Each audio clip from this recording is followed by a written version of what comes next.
everything is heavy with tropical heat and greenery. And somewhere in the village, my grandmother is directing men to carry the furniture from the house into the truck that would drive their possessions to the family's new home.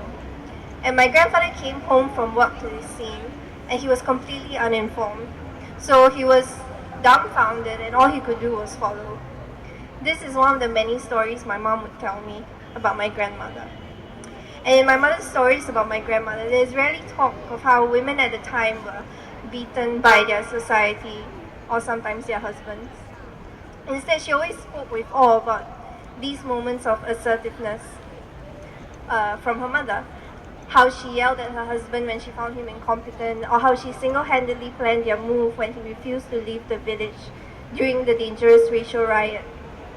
My grandmother was very gentle and she loved quietly, but she was also a woman who knew how to find power in whatever spaces left for her, collect it, and wield it when necessary, especially to protect her loved ones. She learned from her mother. My great-grandmother was a fiercer woman. At her time, she divorced her husband, who refused to get another job that would sustain the family. She wasn't afraid of stigma. At 40, she lost her 12-year-old son, which marked a spiritual shift in her life. She turned her pain into something beautiful, and throughout her life, she was stubborn in her willingness to love and forgive even those who hurt her most. There were times when this seemed a weakness because she seemed so frail and broken when she cried. And she cried a lot. She allowed herself to be vulnerable openly. Yet she also had a fiery temper and blistering sarcasm.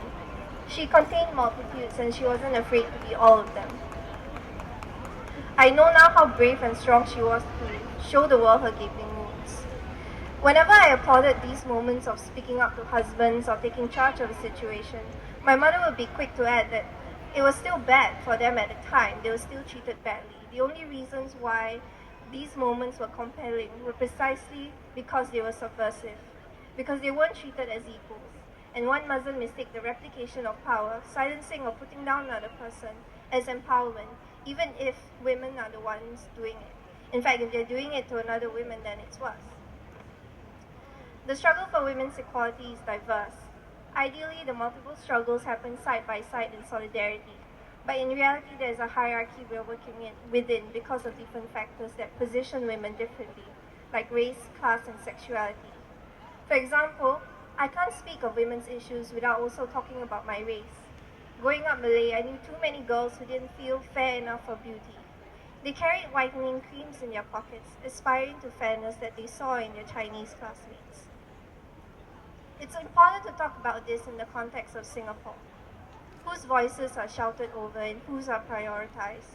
Whose experiences are trivialized or forgotten? Like the archetypal successful businesswoman who is a paragon of female power and celebrated, but may have a domestic worker she barely pays or talks to. Is our empowerment built on the suffering of other women? Do we listen enough to the other women in our lives? The ones who do not speak, do we give them space to speak? This was why I wanted to talk about my late grandmother and great-grandmother instead of myself. There is so much we can learn when we are willing to listen to the women around us. My grandmother and great-grandmother, for example, taught me that power needn't be something violent or assertive. It was also the willingness to be vulnerable in a world that punished it. Theirs was a soft kind of power, and I hope they passed it to me by blood. Thanks.